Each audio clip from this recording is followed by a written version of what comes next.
Bueno, pues muy buenos días, ¿cómo están todos? Que Dios les bendiga el día de hoy. Este día vamos a comenzar una serie nueva. La serie la hemos titulado El infierno. El infierno. Obviamente en las primeras enseñanzas vamos a ir tratando con esta doctrina. Algunos tendrán algunas dudas, preguntas, pero conforme vayamos avanzando en la serie, pues se van a ir aclarando. Entonces, si hay alguna duda, pregunta que no se ha tocado en esta enseñanza o conforme vayamos avanzando, no te desesperes. Obviamente sería muy difícil abarcar una enseñanza una doctrina en una sola enseñanza de 1 hora. Entonces, hay que ser pacientes. El tema que voy a abordar el día de hoy lo he titulado El juicio final. El juicio final. Esta enseñanza es una enseñanza, sobre todo toda esta serie, donde nosotros debemos de tomarla con seriedad, porque se trata del destino eterno de muchos que al morir se van a llevar una gran sorpresa. Y esta enseñanza, cuando hablamos del juicio final, entendemos que hablando del juicio final va a haber un apartado para los cristianos, por llamarla así, que es el tribunal de Cristo. No voy a tratar de esto el día de hoy, pero me voy a enfocar al juicio final de Apocalipsis 20, básicamente que es el juicio hacia los incrédulos, un juicio ya a la condenación.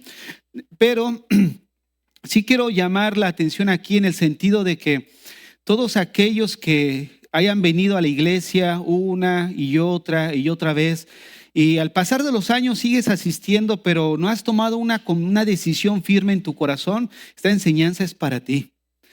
Y también vamos a ver cómo esta enseñanza nos va a mostrar la misericordia de Dios, porque siendo que todos merecíamos la condenación, de alguna manera Dios en su misericordia plació pues salvar a algunos, ¿no? Pero esta salvación la vamos a ir estudiando después, donde vemos que Dios dejó abierta la puerta al llamado general de arrepentimiento.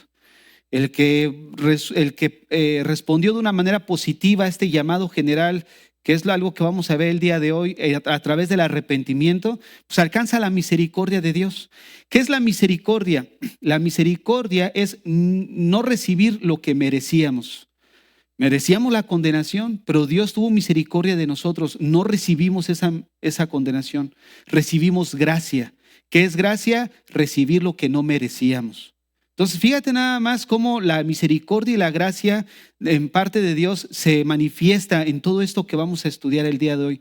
Porque por la misericordia de Dios, muchos de los que están aquí o de los que nos ven en las redes sociales no van a recibir lo que realmente merecíamos.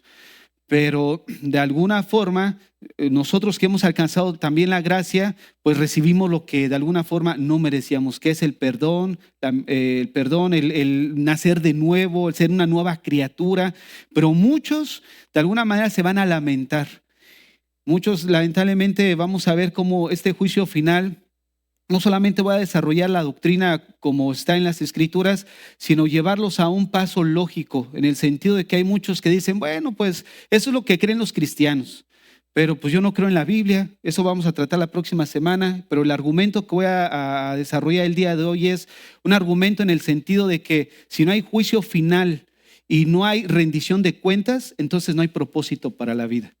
Y vamos a argumentar eso. Miren, el día de hoy, hermanos, no podríamos nosotros hablar del infierno sin tocar la enseñanza clara de lo que menciona la Biblia.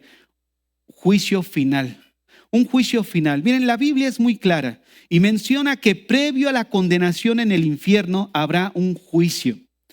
La idea de que al final de los tiempos habrá un juicio y que todos aquellos que mueran sin Cristo serán condenados a un castigo eterno, choca con la mente de muchos en su manera de pensar, porque muchos no conciben esta idea. De hecho, hay algunos que tienen un concepto distorsionado del carácter de Dios. Es por eso que no alcanzan a asimilar estas doctrinas que también menciona la Biblia. Muchos, sin considerar el carácter de Dios, terminan en afirmaciones que a la luz de la Biblia podría ser una herejía. Como yo creo que todos hemos alguna vez escuchado decir, Dios es amor. Por lo tanto, Él no condena, por lo tanto, Él no castiga, porque Dios es amor. Esta semana recibí una llamada y me estaban preguntando precisamente, no es cristiano, no es de la iglesia, pero de alguna forma yo siento que escuchó algunas enseñanzas de lo que vimos, la enseñanza pasada acerca de la ideología de género y tiempos peligrosos, y cuestionaba acerca de precisamente de esto, porque él tiene una tendencia, pues de lo que hemos estado tratando, y lo que él argumentaba es: mi mamá me dijo que Dios no condena, y Dios nos ama. Por lo tanto, si Dios nos ama, Él no puede castigar, Él no puede condenar. ¿Por qué? Porque Dios es amor. Ahora, si todos nosotros estamos de acuerdo de que Dios es amor. Dios, de hecho, se ha dado a conocer a través de las páginas de la Biblia en este atributo. Juan 3:16, un texto que todos conocemos. Porque de tal manera amó Dios al mundo que ha dado a su Hijo.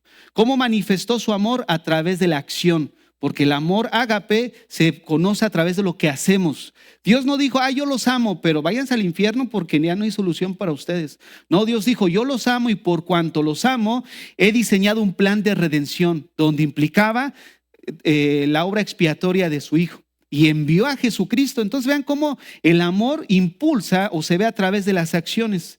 Pero muchos ignoran otro atributo con el que Dios ha dado a conocer, y ese atributo es el que Dios es santo y Dios es justo. Ahora, si Dios es santo y Dios es justo y no actúa con justicia, sería desacreditar lo que Él dijo ser. ¿Cómo se ha dado a conocer? Como un Dios justo. Miren, pensemos en lo siguiente. Como hace rato comencé diciéndoles, sin la idea de un juicio final, que al final se traduce como rendición de cuentas, no hay propósito para la vida. ¿Por qué te portas bien? ¿Por qué le eres fiel a tu esposa? ¿Por qué provees para tus hijos? ¿Por qué eres un padre responsable? Si al final no va a haber rendición de cuentas, si al final no va a haber un juicio final, ¿no es cierto? O sea, no hay un propósito. Si no hay rendición de cuentas, ¿qué sentido tiene portarnos bien? ¿Por qué? Porque si a nadie le vamos a entregar cuentas aquel día, pues ¿de qué sirve que llevemos una vida moral? Miren, si el destino de cada uno de nosotros no está relacionado en última instancia con el comportamiento de nosotros, de que cada quien puede vivir como quiera. Porque si nuestra manera de vivir no implica o no tiene relación, vuelvo a repetir, con el juicio final o con rendir cuentas, pues ¿de qué sirve que seas fiel? Si al final tu comportamiento no va a repercutir en tu destino eterno. Quiero que pensemos en esto de una manera lógica, en lo que estamos hablando y en lo que la Biblia nos dice. Porque para muchos es fácil, no, eso creen los cristianos. Esa Biblia no fue inspirada por Dios, algo que voy a abordar la próxima semana. Pero y argumentos así, o simplemente aludir, bueno, pues al final no va a haber un juicio final. Pero si la vida, hermanos, termina en la tumba, entonces no importa si uno vive como Hitler o uno vive como santo. Si la vida termina ahí y no hay nada después de la vida, ¿para qué llevas una vida moralmente aceptable delante de la sociedad? O sea, no hay ninguna diferencia en que tú te desarrolles como Hitler, como un Stalin, como un asesino en serie, si al final todo termina ahí. Miren, si no hay inmortalidad, si no hay vida después de la muerte, entonces todo está permitido. Vivamos para nosotros mismos, a fin que nadie nos pedirá cuentas. Y es precisamente esta idea la que está detrás de todo esto de ideología de género. Y es ahí donde yo quiero apuntar el argumento que reforzar lo que hemos visto en la anterior, porque esta serie sería como la parte 2 de los tiempos peligrosos. Porque el argumento que utilizan los que están a favor de lo que la Biblia está a favor y no necesariamente son cristianos, es simplemente llevarlos a una base moral de las cosas. Pero una base moral no tiene significado sin la existencia de Dios. Fíjate nada más lo que estoy diciendo. Una base moral no tiene significado sin la existencia de Dios. Entonces, si simplemente los llevamos, es que tú debes de ser, de ajustarte a tu género, de acuerdo a tu sexo asignado, o sea, no estamos haciendo mucho. ¿Por qué? Porque ellos dicen, bueno, si para ellos no existe Dios y para ellos no hay vida después de esta vida, pues entonces, ¿por qué voy a ajustarme a algo que yo no siento ser? Pero cuando el argumento y la base fundamental es la existencia de Dios, entonces sí hay un parámetro donde nosotros vemos que la respuesta a todos los problemas es que al final de cuentas existe Dios y ante ese Dios vamos a entregar cuentas. La idea del juicio eterno, hermanos, está relacionado precisamente con la rendición de cuentas. Miren lo que dice Hechos 17:30. hay una cita en la que toda persona que muera sin Cristo no va a poder aplazar.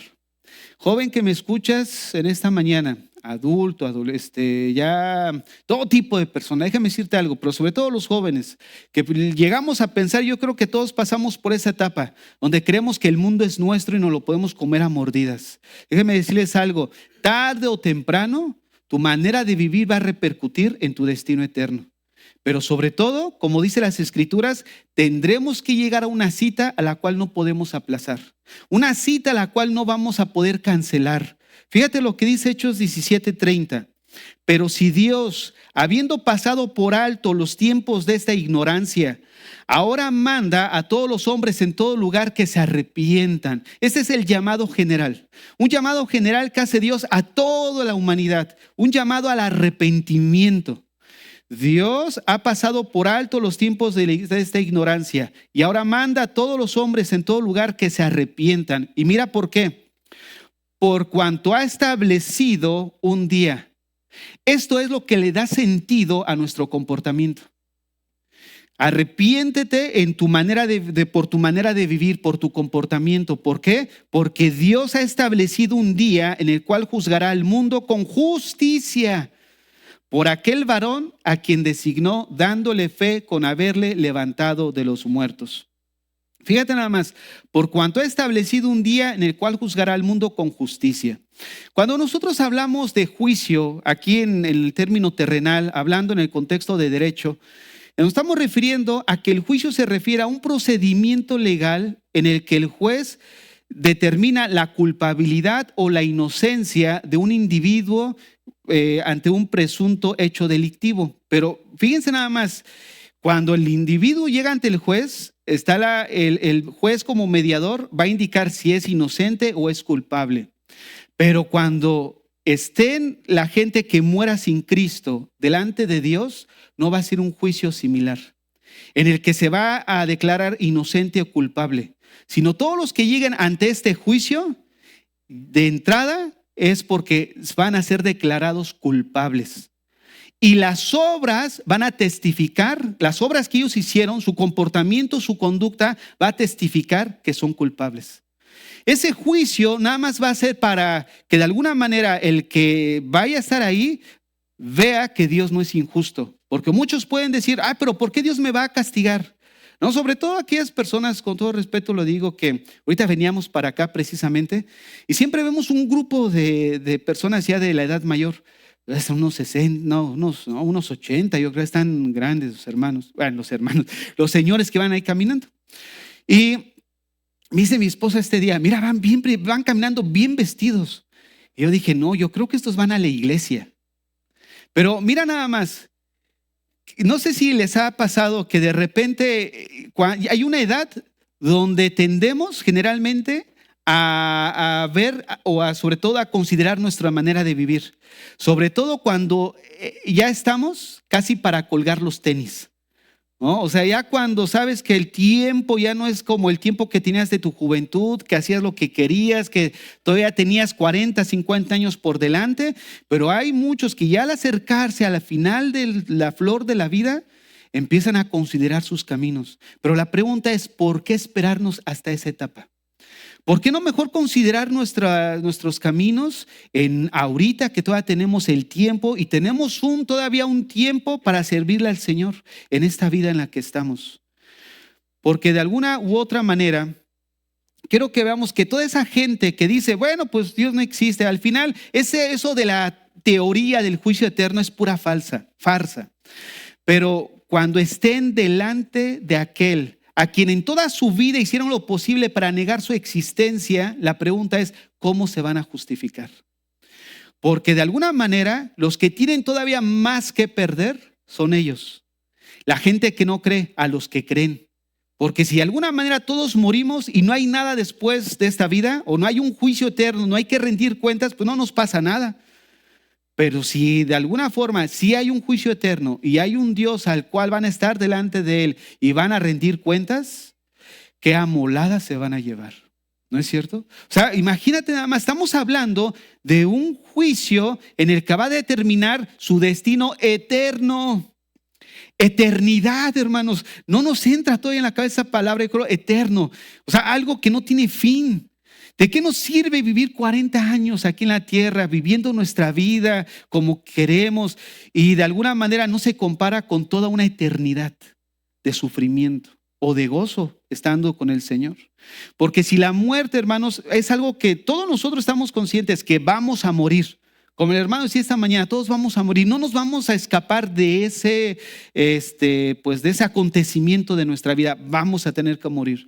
Pero si la muerte está de pie, con los brazos abiertos al final del camino de la vida, la pregunta es, ¿cuál es el objetivo de la vida entonces? ¿De qué sirvió pasar en nuestra vida en esta tierra? ¿Para qué se ha vivido la vida? ¿Es todo por nada? O sea, ya vivimos, hicimos lo que quisimos o de la manera en la que pues se nos presentaron las oportunidades para que todo quede ahí. Hermanos, si todo termina en la tumba, la vida, vuelvo a repetir, no tendría propósito alguno, porque nuestro comportamiento de alguna manera se va direccionado, incluso inconscientemente, de acuerdo a que hay algo después de. Y esto vamos a ir argumentando conforme vayamos avanzando. Pero miren, la advertencia que da al final la Biblia es que sí va a haber un juicio final. Y esto debe de producir en nosotros un meditar en nuestros caminos.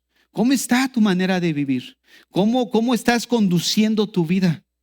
Miren, vayamos ahí a 2 Timoteo 4:1, porque el primer punto con el que quiero tratar acerca del juicio final es hablar acerca de quién va a presidir el juicio.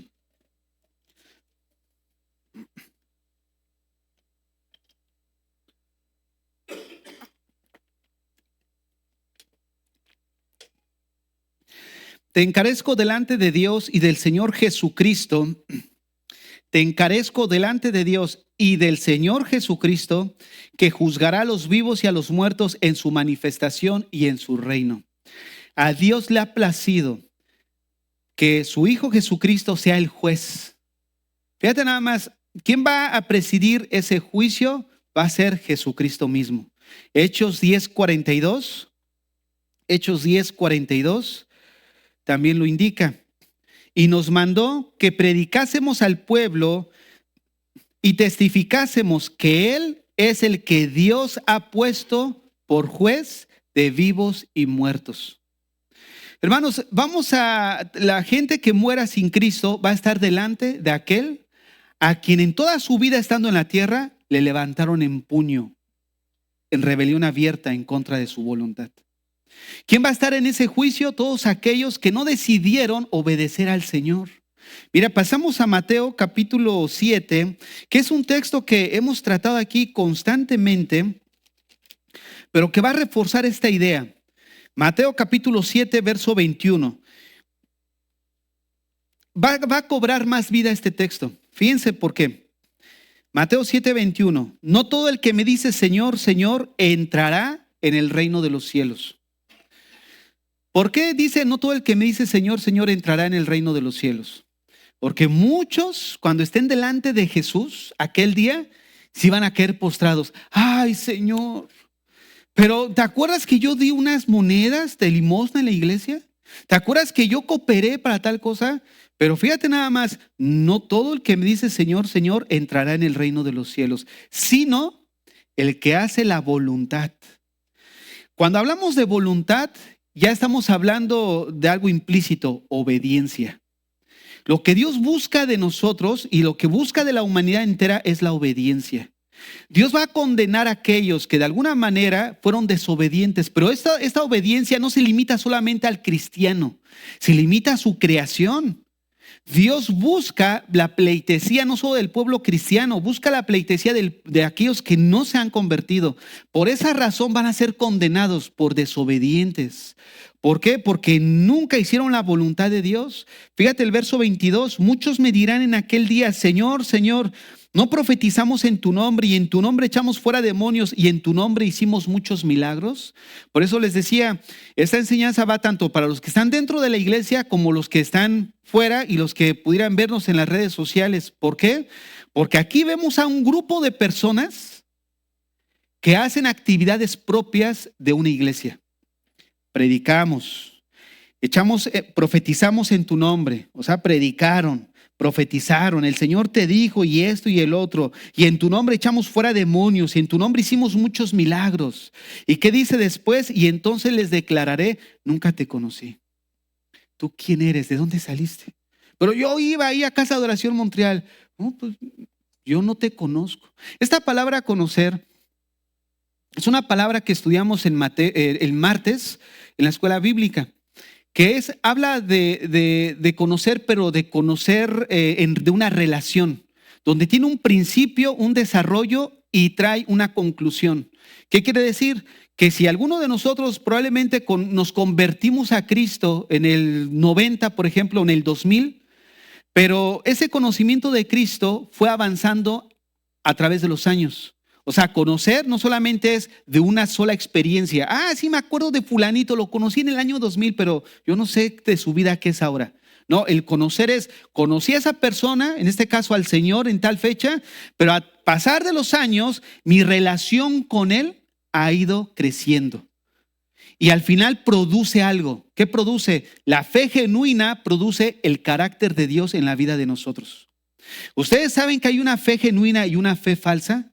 La fe falsa es la que estos profesaban. No, Señor, en tu nombre y esto. Pero eran desobedientes. No perdonaban, no amaban, vivían como se les daba su gana. Por eso vemos, si nosotros no reflexionamos que nuestra vida y nuestras acciones tienen una relación directa con nuestro destino eterno, pues entonces algo está mal. Yo creo que sería el último grado de insanidad mental en un cristiano.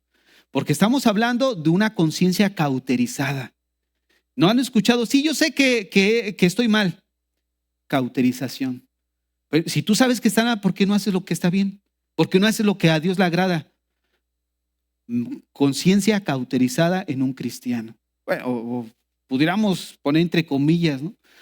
Miren, pudiera ser cristiano, porque generalmente yo creo que todos hemos pasado por una situación en la que sabemos que Dios nos está diciendo corrijamos algo y por un tiempo nos hemos hecho los desentendidos. Pero al final, ¿qué produce en nosotros esta relación con Él? El fruto. Nos vamos formándonos al carácter de Dios. La pregunta es, ¿qué tanto tu carácter o qué tanto el rostro del Señor puede reflejarse en tus acciones, en tu vida? ¿A qué me refiero? No sé si han visto, por ejemplo, cuando alguien dice, le hacen algo y a lo mejor perdona y dice, oye, mira, ya viste, perdonó. O ya viste, a pesar de que ha sido tratado mal, mira su reacción. O a pesar de que es insultado, mira, no se las regresó, ¿no? Sino que mostró misericordia. ¿Por qué? Porque no bendijo al que lo maldijo. Entonces, ¿qué es lo que se está viendo en esa persona? Rasgos del carácter del Hijo de Dios. Un fruto que viene por el resultado de la comunión con Dios, de conocer, algo que estos no tenían. Entonces les dijo, dice ahí el verso 23 de Mateo 7, nunca os conocí, apartaos de mí, fíjate nada más, hacedores de maldad. Llevaban una vida hipócrita, una vida doble, porque profesaban a Dios, pero eran hacedores. Hacedor significa una persona que está dedicada a hacer algo, a producir. Y la palabra maldad significa sin ley.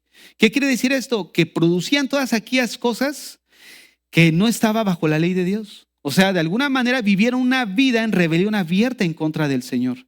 Y ahora pensemos en lo siguiente. Si Jesús va a estar enfrente de estas personas como juez, imagínate, ¿tú crees que Él va a actuar de una manera que sea contraria a su carácter? Claro que no.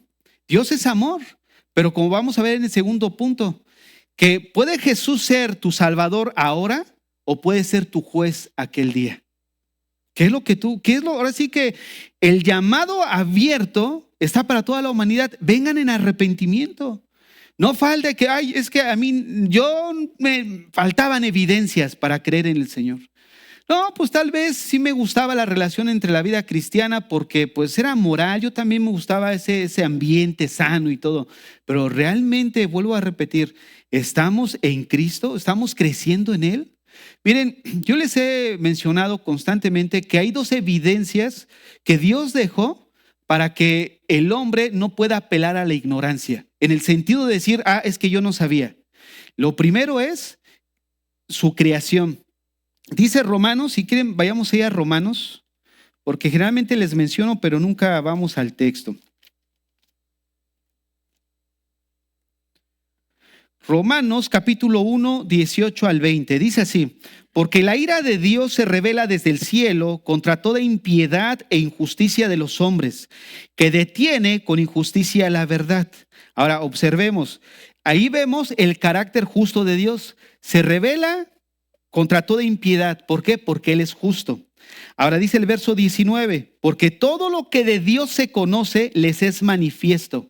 O sea, todo lo que quieran saber de Dios les es revelado. Esa es la palabra manifestar, se les reveló. Y dice ahí, pues Dios se lo manifestó, o sea, se los dio a conocer. ¿Cómo es que Dios da a conocer su existencia? Vean el verso 20. Porque las cosas invisibles de Él, es que yo no lo conozco porque no lo he visto. Ahora, fíjate cómo se manifiestan esas cosas invisibles. Porque las cosas invisibles de Él, su eterno poder y deidad, se hacen claramente visibles desde la creación del mundo, siendo entendidas por medio de las cosas hechas, de modo que no tienen excusa. O sea, la creación da testimonio y es una evidencia latente de la existencia de Dios. Tú ves un carro y no dices, pues surgió a través de muchos millones y millones y millones de años. No, se fue ahí evolucionando y llegó a ser lo que ahora es. O sea, eso es algo absurdo, ¿no es cierto? Entonces, cuando ves a un bebé, no salió de la noche a la mañana. Hubo un proceso desde el noviazgo y todo esto. Entonces, el argumento que está presentando Pablo es que detrás del diseño hay un diseñador inteligente. Entonces, el Señor dio primer evidencia de la existencia de Él. Dios se da a conocer a través de su creación. En segundo lugar, Dios se da a conocer a través de la conciencia. Algo que ustedes me escuchan constantemente mencionar. La conciencia es ese juez que no puede ser violado, ¿no? en cada uno de nosotros. Y lo voy a abordar más adelante, pero quiero que consideren esas dos cosas. Por lo tanto, ninguna persona puede llegar delante de Dios y apelar a la ignorancia. No es que yo no sabía, no. Estás delante del Señor en ese momento, y en ese momento estaba leyendo un comentario de un neurólogo que dice que él está impresionado, un neurólogo cristiano, dice que él está impresionado de cómo en el cerebro se queda registrado todos los hechos que ha hecho esa persona. O sea, el cerebro de cada uno ya tiene un registro de toda la información de toda tu vida. Y dice que si quisiéramos poner todo ese registro en una computadora, tendría que ser una computadora al tamaño de la Torre Eiffel.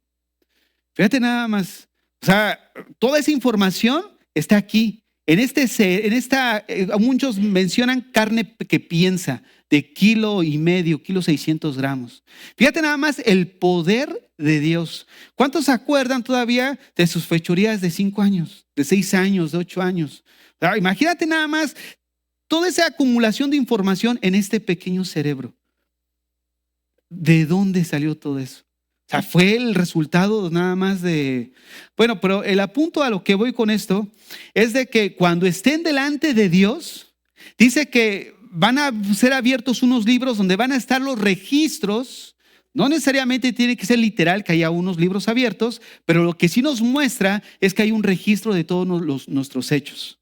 Y si nosotros mismos, en nuestro mismo cuerpo, tenemos esa capacidad de recordar, ¿cuánto no más el Señor, que es el creador, tiene cada recuerdo o cada anotación de lo que hemos hecho? Fíjate lo que dice ahí, volviendo a Hechos 17, pero verso 31.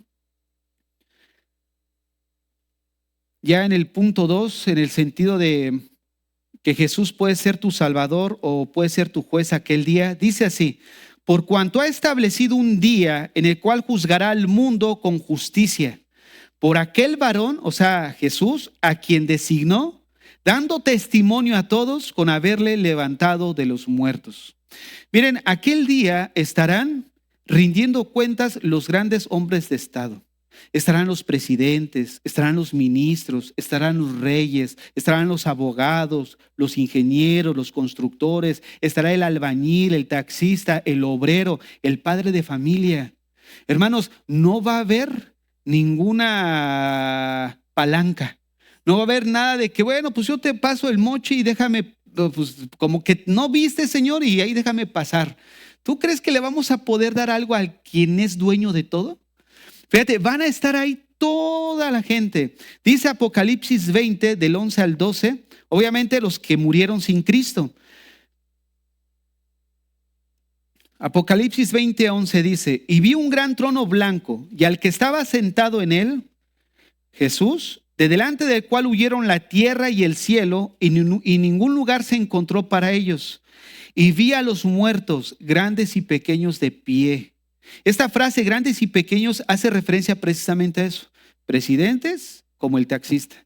Aquella gente de la alta como aquella gente que apenas y tiene recursos. Pero tanto uno como el otro han ofendido a Dios con su manera de vivir. Entonces, fíjate, la Biblia no hace acepción de personas. O sea, el Señor no va a tomar cohecho. O sea, no es corrupto como el juez terrenal. El juez terrenal de alguna forma pues hace parcialidad dependiendo quién es el que pueda más. Pero el Señor que es dueño de todo, hermanos, Él, y aparte que es juez y es un juez justo, Él no va a inclinar la balanza a favor de nadie. Sobre todo si consideramos que en Apocalipsis 20 estamos hablando de un grupo de personas que toda su vida vivieron sin considerar que sus acciones iban a determinar su destino eterno. Y van a estar ahí simplemente para testificar por qué causa van a ser condenados. Hasta eso Dios es bueno. Porque Dios hubiera dicho, ¿sabes qué, fulanito? No, pues yo ya sé, al infierno. No, Dios les va a dar la oportunidad de decir por qué.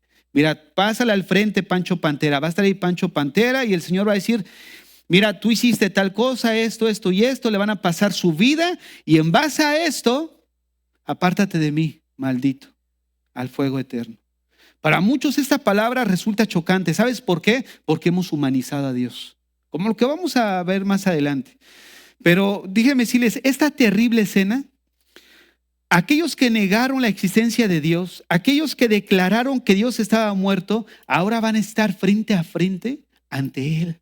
¿Te puedes imaginar eso? O sea, eso es algo increíble, ¿no es cierto? Aquel que pensaron, no existe, Dios está muerto y ahora lo tienes presente. Miren, aquel día ya no pueden hacer nada para cambiar las cosas. Lamentablemente ya no hay una segunda oportunidad después de esta vida. Ahora se enfrentarán a la declaración de culpables bajo las evidencias de sus obras. Y aquel día sus obras van a testificar en su contra y serán hallados culpables. Fíjate lo que dice el mismo Apocalipsis 20, pero ahora el verso 12. Apocalipsis 20, 12. Y vi a los muertos, grandes y pequeños, de pie ante Dios. Y los libros fueron abiertos. Y otro libro fue abierto, el cual es el libro de la vida. Hay muchos que dicen, ya ve, o sea que sí hay oportunidad. No, el libro de la vida es para demostrar, aquí no está tu nombre, pero no porque haya una segunda oportunidad. No, estamos hablando de un juicio en base a las evidencias, a lo consistente. Tú hiciste esto y aparte de eso, mira, no hay ningún registro, aquí no está tu nombre. Es por eso, pero no está hablando de que hay una segunda oportunidad. No, la oportunidad la tenemos aquí, pero muchos se ríen, muchos se burlan todavía. Esos cristianos pierden el tiempo. No, pudiendo disfrutar la vida. Ven, tú eres virgen a los 18, 20 años, ven a disfrutar la vida. Y no se dan cuenta que una decisión les puede cambiar la vida. No solamente aquí en consecuencias, sino en su destino eterno. Imagínate nada más. Entonces, la idea, vuelvo a retomar lo que dije al inicio, de un juicio eterno y una rendición de cuentas, es lo único que trae propósito por el cual nos comportamos como nos comportamos. ¿No es cierto? Aquella gente que no cree en Dios, le vale y vive su vida como quiere. Pero aquellos que tienen incluso un conocimiento de Dios, pero distorsionado, Dios es amor y va a perdonar a todos, no les importa cambiar su estilo de vida. ¿Por qué? Porque como me decía este señor, ¿no? Y fue una plática muy decente, la verdad, que vamos a llevar después. Pero muy honesta también, tenía dudas, preguntas, pero fíjate, una idea sembrada pero mal ajustada determina un comportamiento que al final, ¿qué va a suceder? Nos vamos a llevar una gran sorpresa, o se van a llevar una gran sorpresa. Entonces, fíjate lo que dice el verso 12 de Apocalipsis 20. Volviendo a que ahora se van a enfrentar a la declaración de culpables por las evidencias de sus obras. Voy a volver a leer el texto y vamos a leer después el 13. Vi a los muertos grandes y pequeños de pie ante Dios, y los libros fueron abiertos, y otro libro fue abierto, el cual es el libro de la vida.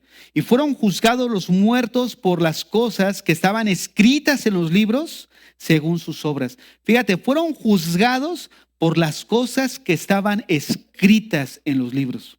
O sea, fueron juzgados en base a la evidencia. No hay nada, mira, Dios al ser justo, Él se va a conducir de acuerdo a lo que Él es. Si Él dice ser justo, que ya lo vimos en el módulo 1 del seminario, habla de la rectitud de juez moral como legislador. Si Él es un juez moral como legislador y gobernador, va a aplicar las leyes de acuerdo a lo que Él es en su esencia, justamente. No te va a dar más ni menos, te va a dar lo que mereces. Por eso se define justicia así, darle a cada quien lo que merece y lo que le corresponde. Ahora, dice el texto, y fueron juzgados los muertos por las cosas que estaban escritas en los libros según sus obras. Mira el verso 13, y fueron juzgados cada uno según sus obras. O sea, que la evidencia para condenar a alguien es en base a cómo vivieron esta vida. Si tú viviste de alguna forma ignorando el consejo de Dios, los caminos de Dios, y te burlabas constantemente del Señor, mira, tarde o temprano Dios va a hacer cuentas contigo. Esta semana hablando con un hermano estábamos hablando algo similar. ¿Qué pasa con aquellas personas a las que vivieron aquí en la tierra y nunca vimos que les llegara su día? Hermanos, al Señor nadie se le va. Nadie se le va al Señor, ya sea aquí o allá, pero el Señor va a arreglar cuentas con ellos. El tercer punto que quiero aquí destacar es que el hecho de que el juicio final va a ser justo, y va a ser justo de acuerdo a lo que Él es en esencia. Vean lo que dice Primera de Pedro, capítulo 1, verso 17. Primera de Pedro 1, 17. Y si invocáis por Padre a aquel que sin acepción de personas juzga según la obra de cada uno. Fíjate nada más, juzga según la obra de cada uno. Ahora, regresemos a Apocalipsis 19 del 1 al 2. Ya hemos visto otro texto de cómo Dios va a juzgar a cada uno según sus obras, o sea, según sus acciones, su conducta.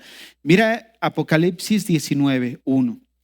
Después de esto, oí una gran voz de gran multitud en el cielo que decía, aleluya, salvación y honra y gloria y poder son del Señor Dios nuestro, porque sus juicios son verdaderos y justos. ¿Qué quiere decir esto? Que nadie va a poder apelar al Señor y tacharlo de injusto. El Señor es tan justo que no va a castigar a todos por igual, sino que habrá grados de castigo. Porque sería injusto que todos los seres humanos que llevaron una vida, unos más depravada que otros, recibieran el mismo castigo. Fíjate nada más, hasta ahí Dios va a manifestar su justicia. Dice Apocalipsis 20, vamos a 20, verso 12 y 13. Fíjense lo que dice ahí. Y fueron juzgados los muertos por las cosas que estaban escritas en los libros, según sus obras. O sea, eso ya implica que el juicio que van a recibir va a ser según lo que hayan hecho. Hay asesinos seriales, hay otros que de alguna manera llevan una vida religiosa, pero que se creen justos, pero aún así van a ser condenados. La vida moral no salva a nadie. Y lo tenemos en la Biblia como ejemplo. Una mujer que llevó una vida de una manera disoluta, vivió como se le antojó. La mujer samaritana en Juan capítulo 4, era una mujer que iba a la condenación. La mujer adúltera también. ¿no? O sea, iba hacia la condenación. Y hay otros hombres también, pues, que iban hacia allá. Pero déjame decirte algo. Muchos dijéramos, ay, mira, esa sí merece el infierno. Ah, sí. Y llega Nicodemo, un hombre bien justo, así, bien arreglado, bien conocedor de la ley. ¿Y qué le dice el Señor? Nicodemo, tus buenas obras y tu vida moral que llevas, incluso tu vida religiosa y piadosa, no te alcanza para entrar al reino de los cielos. Tienes que nacer de nuevo. ¿Por qué? Porque él estaba tan confiado en sí mismo que dijo, no, pues no necesito tu obra. Yo mismo por mis propias acciones soy meritorio al reino de los cielos. Ese es el peor engaño que una persona y el peor insulto que se le puede hacer a Dios. ¿Sabes por qué? Porque es decir, Dios, lo que tú hiciste a través de Jesucristo no es suficiente. Con mi manera de vivir es suficiente para entrar al reino. Fíjate nada más, eso implica que tanto el moral como el inmoral se van a condenar. Dice Romanos 3:10, no hay justo ni aun uno, no hay quien busque a Dios, todos se han desviado. Romanos 6:23, por cuanto la paga del pecado es la muerte, todos están destituidos de la gloria de Dios. Todos hemos pecado de una u otra manera. Y un pecado, de alguna forma, tiene el potencial de condenarnos. Muchos dicen, bueno, pero es que yo no soy un asesino, pero sí eres un mentiroso. Yo no soy un adúltero, pero sí tomas lo que no es tuyo. ¿Qué implica? Que efectivamente un pecado trae consecuencias más graves que otro, pero todos los pecados tienen el potencial de condenarnos. Nadie se salva, hermanos. Todos hemos pecado delante de Dios. Y dice ahí el verso 13 de Apocalipsis 20, y fueron juzgados cada uno que según sus obras, o sea, según lo que tú hiciste. Hay gente que de alguna manera su conciencia está más cauterizada y son más violentos, son más agresivos, ¿no? Un ejemplo lo tenemos en los asesinos seriales. Ellos ya 15, 20 y no pasa nada. Pero hay unos que dicen, además el hecho de buscar hacer daño a alguien como que les da pavor, ¿no? Su conciencia todavía es más funcional, pero de alguna manera todos entendemos que hemos fallado y que de alguna manera somos culpables. Vean lo que dice Lucas 12:47. Lucas 12:47. Todavía es un texto más claro de lo que estamos diciendo. Lucas 12:47. Aquel siervo que conociendo la voluntad de su Señor no se preparó, ni hizo conforme a su voluntad, recibirá más azotes. Observa nada más, aquí el punto que quiero tratar es de cómo Dios trata justamente con todos. Aquí está hablando del siervo, bueno, en Lucas 12, ¿no? De un siervo en la parábola, pero recibirá más azotes, ¿de acuerdo a qué? De acuerdo al conocimiento que tuvo de Dios. Mas el que sin conocerla hizo cosas dignas de azotes, será azotado poco. A mayor exposición de la palabra de Dios, mayor responsabilidad. Si tú entiendes más de Dios, eso nos hace más responsables. Y es ahí donde nosotros necesitamos ver que domingo tras domingo estamos expuestos a la palabra de Dios y no podemos ser indiferentes ante la información que estamos recibiendo. Porque al estar expuestos ante la verdad, eso nos hace responsables de lo que nosotros entendemos que enseña la Biblia. Y vayan a Mateo capítulo 11, verso 22. Mateo 11, 22. Por tanto os digo que en el día del juicio será más tolerable, fíjate, será más tolerable el castigo para Tiro y para Sidón que para vosotras. Por tanto, Mateo 11, 22. Los espero, veo que algunos están. Por tanto os digo que en el día del juicio será más tolerable el castigo para Tiro y para Sidón que para vosotras. Y tú, Capernaum, que eres levantada hasta el cielo, hasta el Hades serás abatida. Porque si en Sodoma se hubieran hecho los milagros que se han hecho en ti, habría permanecido hasta el día de hoy. Por tanto os digo que en el día del juicio será más tolerable el castigo para la tierra de Sodoma que para ti. ¿Se acuerdan cuando estudiamos Mateo 8 en la escuela bíblica? Que en Mateo 8 es una sección donde Mateo presenta a Jesús teniendo autoridad sobre 5 cosas esencialmente: la enfermedad, las cosas naturales, sobre los demonios, sobre el perdón de pecados, sobre la vida, etcétera, etcétera. Pero fíjate, todos esos milagros que revela ahí en Mateo 8 fueron hechos en Capernaum. Por eso el Señor dice: ay de ti, Capernaum, porque el testimonio fue dado para ti y aún así lo rechazaste. Si esto hubiera sido en aquellas ciudades, se hubieran convertido. Por lo tanto, el castigo va a ser más severo para ti que para aquellas. ¿Por qué? Porque tuvieron la oportunidad. Imagínate nada más, o sea, el Señor, estamos hablando de que es justo al actuar con cada uno de nosotros. Hablar de un juicio final basado en la conducta del hombre y que acarrea condenación eterna es para la mente del hombre algo inconcebible, como hace rato decía. Y esto se debe a que el hombre ha creado una imagen de Dios en ellos de acuerdo a lo que el hombre considera que debe de ser Dios. ¿Qué quiero decir con esto? Que muchos llegamos a pensar, bueno, si Dios existe, entonces Él debe de ser como yo creo que debe de actuar Dios. Un Dios basado en el estándar de la mente del hombre. Y esto nos lleva a humanizar a Dios. O sea, a ver la figura de Dios, pero bajo el entendimiento humano. Y entonces pasa la criatura a establecer el parámetro de lo que debe de ser Dios. Y ya no es Dios quien muestra su parámetro de quién es Él a través de las Escrituras. Es por eso que muchos que están en contra de esta enseñanza del juicio final y de la responsabilidad de sus acciones y de la Biblia, afirman que la Biblia es algo creado por el hombre. Que en realidad de cuentas pues no es fidedigno su testimonio porque pues su proceder no es algo digno de confianza. Entonces fíjate nada más. Entonces una de las cosas que vamos a empezar a partir de esta serie del infierno es establecer que la Biblia es veraz, de que los testimonios de ella son verdaderos. Por lo tanto, si el hombre no se ajusta al testimonio de las Escrituras, hay consecuencia por su manera de vivir. O sea, una de las cosas que vamos a fortalecer primero es la evidencia bíblica, porque el único registro, hermanos, incluso etimológicamente, para ir a ver lo que significa el infierno, es el registro que se encuentra en la Biblia. Fíjate nada más. O sea, hay evidencias sólidas de que la Biblia es veraz en todo lo que enseña. Miren, la idea de un juicio final nos habla del carácter justo de Dios. Un Dios que no castiga la maldad sería entender que es un Dios que se complace de la maldad. ¿No es cierto? O sea, si Dios es indiferente ante las acciones pecaminosas de los hombres, solo puede ser debido a que Él mismo se complace con ellas. O sea, que no hay problema. O sea, solo le paso todo lo que hagan. Y ese no es el testimonio de la Biblia.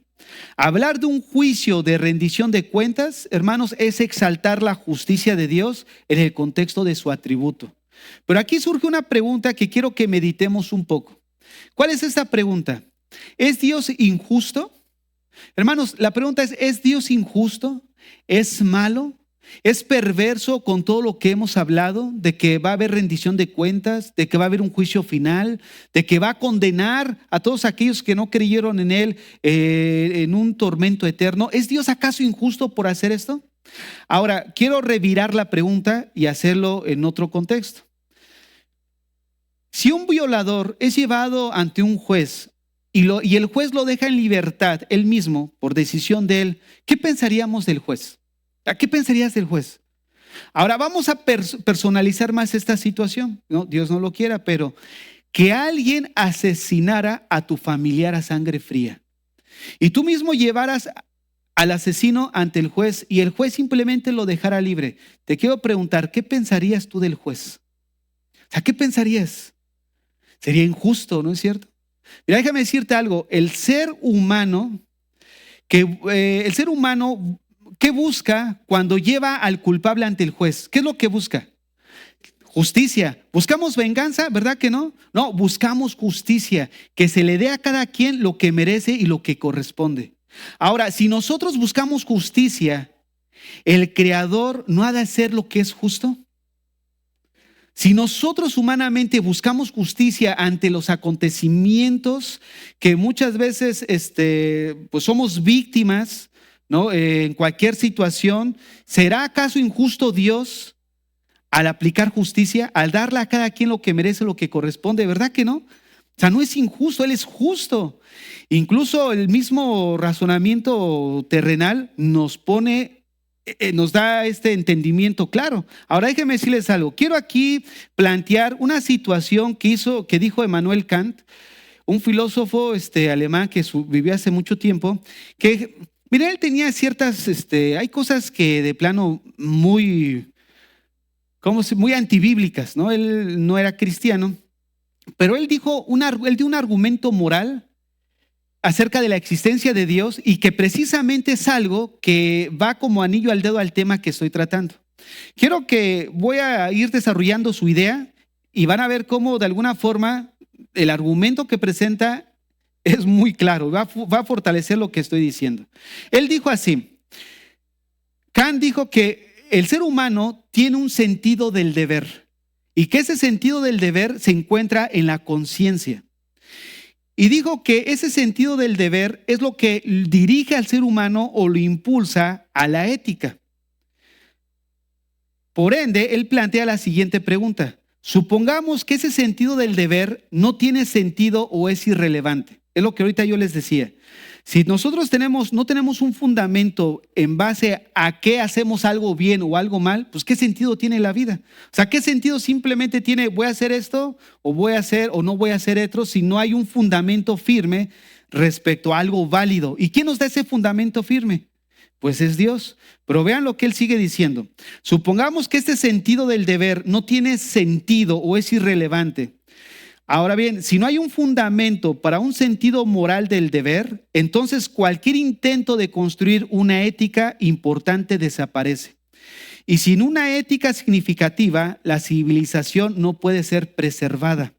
Ahora, esto es importante lo que voy a decir a continuación.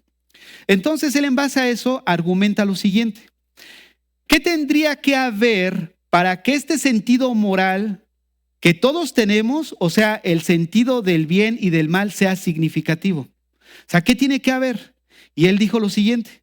En primer lugar, para que un sentido del deber sea significativo, tiene que haber justicia. Es decir, la justicia debe de ser recompensada y la iniquidad debe de ser castigada. Quiero que pensemos en lo siguiente.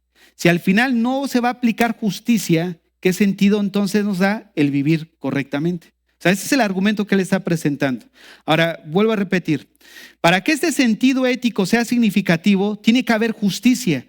Y dado que la justicia no tiene lugar en este mundo, tendría que haber algún tipo de supervivencia más allá de la tumba. Lo que ahorita yo les decía. Hay gente que muere siendo un gran inmoral o lo que sea, y vemos que no se aplicó justicia en él. Entonces él dice, como no hay justicia aquí terrenal que se aplique para todos, entonces el razonamiento que él dice es, tiene que haber supervivencia más allá de la tumba. O sea, tiene que haber vida después de esta. Y entonces él reflexionó y dijo, no solo tendría que haber continuidad de la existencia para nosotros, o sea, no solamente tiene que haber vida después de esta, sino que el propósito de eso inicialmente sería que pudiera haber un juicio para que pudiera distribuir la justicia. O sea, que la única forma, como comencé diciendo, de tener sentido en lo que hacemos y a cómo nos comportamos, es la idea de que cada uno de nosotros vamos aquel día, se nos va a demandar cuentas. Vamos a entregar cuentas y vamos a ser responsables de nuestras acciones. La única manera, vuelvo a repetir, lógica, que podemos nosotros argumentar de que podemos vivir moralmente es el hecho que Dios un día, como dice la Biblia, ha determinado hacer cuentas con su creación. Porque si no, no tendría sentido todo. Ahora vamos a la Biblia. Mateo 12:36 dice lo siguiente. Mas yo os digo que toda palabra ociosa que hablen los hombres, de ella darán cuenta en el día del juicio. Vean cómo la Biblia nos lleva al hecho de razonar. Si va a haber un juicio de acuerdo a cómo yo me estoy comportando, entonces lo más entendible y lo más racional es, pues, tener cuidado de cómo me estoy comportando. ¿no es cierto?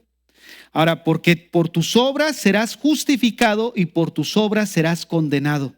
Romanos 2:16, en aquel día, en el día en el que Dios juzgará por Jesucristo los secretos de los hombres conforme a mi evangelio. Déjame decirles algo, no hay secreto oculto. Tarde o temprano, como dice el registro en Apocalipsis 20, va a salir aún lo secreto de nuestras vidas. Aquello que pensamos que nadie se dio cuenta. No estuvo el papá, no estuvo la mamá, no estuvo el esposo, no estuvo la esposa, no hubo nadie. Hermanos, no hay crimen perfecto. ¿Por qué? Porque hay un registro. ¿Cómo podemos ocultarnos delante de aquel que nos está observando desde los cielos? No hay manera de ocultarnos. Entonces quiero que vean cuál es el testimonio de las Escrituras. Es veraz. Por cuanto ha establecido un día en el cual juzgará al mundo con justicia, ahora manda a todos los hombres en todo lugar que se arrepientan. Ese es el llamado arrepentimiento. Mira lo que dice Romanos 3:19.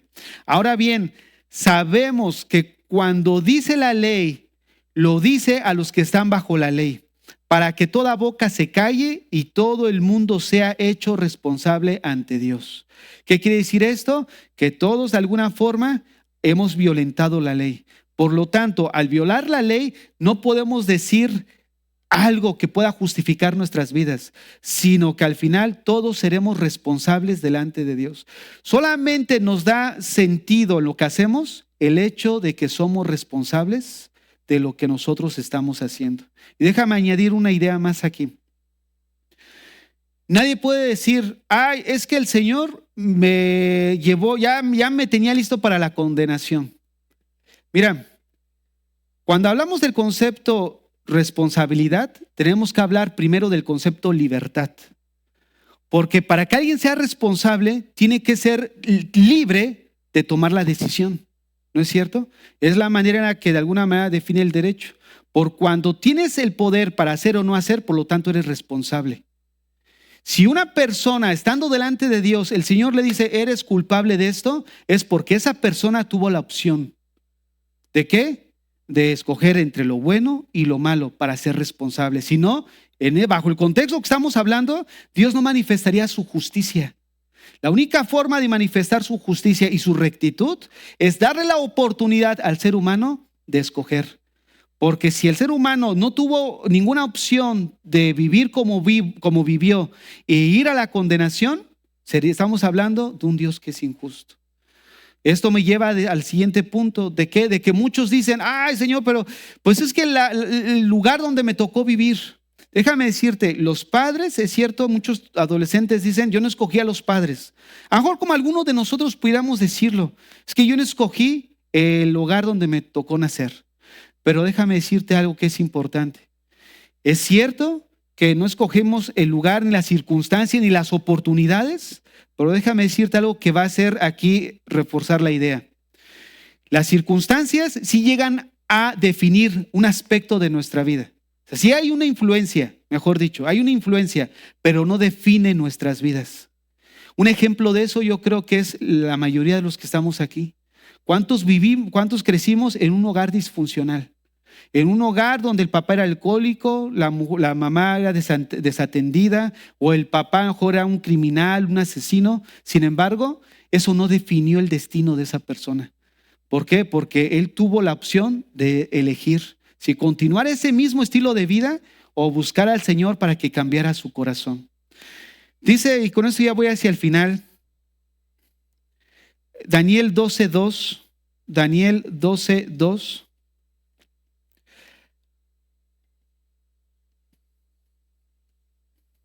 Daniel 12:2. Y muchos de los que duermen en el polvo de la tierra despertarán, unos para la vida eterna y otros para la ignominia, la vergüenza, para el desprecio eterno. Estoy usando la traducción de las Américas. Pero mira cómo dice, muchos de los que duermen en el polvo de la tierra despertarán. Unos para vida eterna y otros para la ignominia, para el desprecio eterno. O sea, la Biblia es muy clara, hermanos.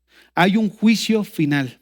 Si no hubiera un juicio final y si no se nos llamara a ajustar cuentas, a rendir cuentas, la vida cristiana, mismo la vida cristiana, sería todo una fantasía, o sea, sería todo un teatro nada más. ¿Por qué? Porque ¿para qué portarnos bien? En el sentido de ya querer agradar a Dios. ¿Para qué ser, como hace rato yo decía, ¿no? Ser fiel. ¿Para qué llevar una actitud moral de acuerdo al parámetro bíblico? Si al final no vamos a entregar cuentas, si al final no va a haber un juicio, ¿de qué sirve entonces vivir así? ¿De qué sirve entonces llevar una vida moralmente aceptable entre la sociedad si al final no va a haber una condenación eterna? ¿No? Si al final no va a haber un infierno. Todo esto sería puro teatro. Incluso estar aquí en las mañanas, los domingos, sería puro teatro, sería algo vano. Fíjate nada más cómo el punto de partida del juicio eterno y la rendición de cuentas nos da propósito en todo lo que hacemos. ¿Por qué estás aquí? Porque sabes que Dios te salvó y te perdonó. Fíjate cómo partimos de ahí. ¿Por qué? ¿Te salvó y te perdonó de qué? Aún desde el momento en que nosotros nacemos de nuevo, está la idea del juicio eterno y de la condenación. Porque muchos son salvos y les preguntas, ¿y de qué eres salvo? Ay, de la pobreza. ¿Por qué eres salvo? Ay, de esto. No, fuimos salvos de la condenación eterna. Sino de qué, sino la misma idea del evangelio sería algo absurdo. Y el evangelio comienza no con el amor de Dios. El evangelio comienza con la ira de Dios. Romanos 1:18. Porque la ira de Dios se revela desde los cielos ante toda impiedad e injusticia de los hombres que detienen con injusticia la verdad. Déjenme decirles algo, el evangelio parte de la ira de Dios. Y el llamado para cada uno de nosotros, si en esta mañana no has ajustado cuentas con Dios, es el arrepentimiento. Esta es la mañana de la oportunidad para tu vida. Es una oportunidad grandiosa, donde Dios te ofrece el perdón de tus pecados. Si de alguna forma has venido a la iglesia, ya tienes tiempo en el cristianismo, pero no has considerado tus caminos, hoy es un día para que te arrepientas.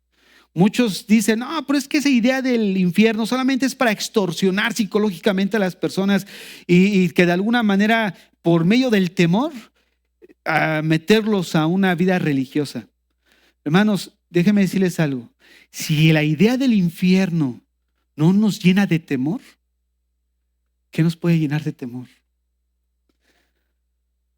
¿Sabes? Si no nos da una idea el hecho de que hay un lugar que existe, hermanos, ¿qué nos puede llevar entonces a buscar una salvación? La ley fue dada, en primer lugar, para ver el estándar que Dios demanda de cada uno de nosotros. En segundo lugar, ver que no hemos cumplido ese estándar. Y en tercer lugar, que nos lleve a buscar un Salvador. En este caso, Jesucristo. Al no cumplir el estándar que Él ha establecido en su palabra, somos culpables.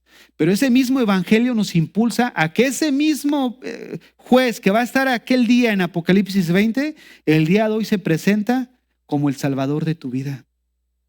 Hermanos, no consideres o no eches en saco roto esta enseñanza.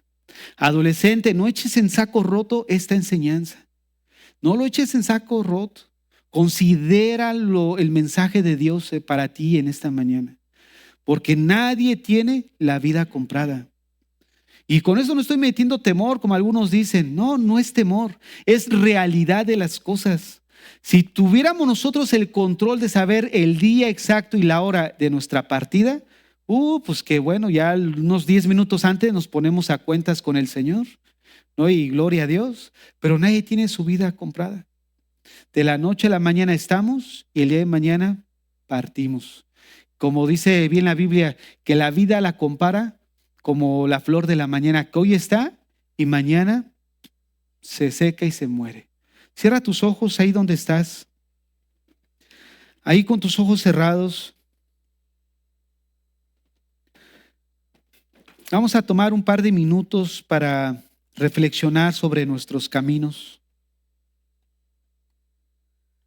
Probablemente hayas venido constantemente a la iglesia, pero no has considerado seriamente al Señor? ¿Has vivido como has querido? Considera tus caminos en esta mañana. Si todo queda ahí en la tumba, si no hay rendición de cuentas, si no hay un juicio eterno, ¿qué propósito tiene que te comportes de una manera moral? ¿Qué propósito tiene entonces que seas fiel, que seas leal? ¿Qué propósito tiene venir a la iglesia? La vida carecería de propósito si no hay un día en el que tarde o temprano rendiremos cuentas delante de Dios. Si eres adolescente, considera tus caminos. Si ya tienes una etapa más madura o eres ya mayor, considera tus caminos. No vayas a ser como Nicodemo, que pensaba que por su manera de vivir y porque de alguna manera no era como el publicano, sino que él llevaba una vida piadosa. No vayas a llevarte una gran sorpresa. Dile al Señor en esta mañana, si hay alguien en esta mañana que quiera hacer la paz con el Señor, si hay alguien en esta mañana que ha reconocido que ha pecado delante de Dios, si en esta mañana reconoces que has ofendido al Señor, te invitamos a que hagas las paces con Él. Caí desde tu lugar, te pongas a cuentas con Dios. Dile junto conmigo, Señor, perdóname. Me arrepiento de todo pecado que he cometido delante de ti. Me arrepiento de la maldad, Señor, de mi corazón. Me arrepiento porque he vivido una vida en desobediencia. A pesar que he venido a la iglesia, a pesar de que he leído mi Biblia, a pesar de que me considero cristiano, pero me he dado cuenta que he vivido en rebelión abierta en contra de ti. Señor, perdóname. Limpia mis pecados, limpia mi corazón, limpia mis pensamientos. Señor, limpia mi vida en esta mañana. Recíbeme como tu hijo. Me arrepiento, Señor. Esta mañana, Padre, sé tú el Señor, sé tú el Salvador de mi vida. Limpia mi corazón. Limpia mi vida, Señor. Restaura todo mi ser, oh Dios.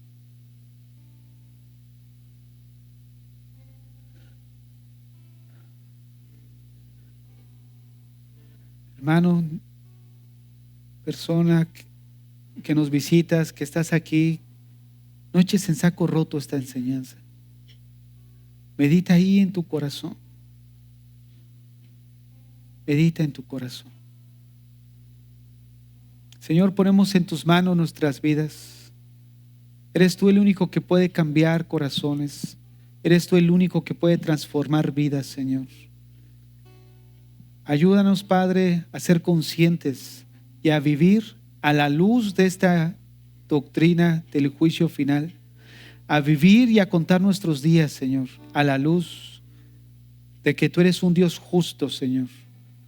Y que tarde o temprano le vas a dar a cada quien lo que merece y lo que le corresponde. Ponemos en tus manos nuestras vidas en Cristo Jesús. Amén y amén. Aquí estoy ante ti, adorándote con todo lo que soy. Quiero ver tu amor restaurando cada parte de mi ser. Otra vez digámoslo.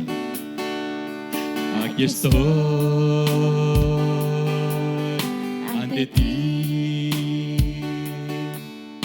adorando